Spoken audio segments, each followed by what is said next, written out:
Dr. Muhammad Hassan. I am one of the faculties teaching the course in Dubai. We just finished one course, and the next course we're looking forward to see you. We do this for the past few years, and we have quite a significant experience when it comes to dealing with the PACES exam and the MRCP as well. We understand that this is a very demanding and very stressful exam, hence we are focusing on how to present your cases, presenting you with multiple cases covering all stations: abdomen, cranial nerves, neurological assessment, chest, cardio, and the rest of station 5 cases, along with tips that will help you for the communication cases and history taking skills.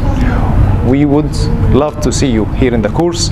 The message is always to enjoy what you're doing and to have as much experience and to get to do your course properly in order to pass your exam from the first attempt. We have multiple success stories, and hopefully you will be the next. So hopefully see you in the next course, and it was a pleasure. Thank you.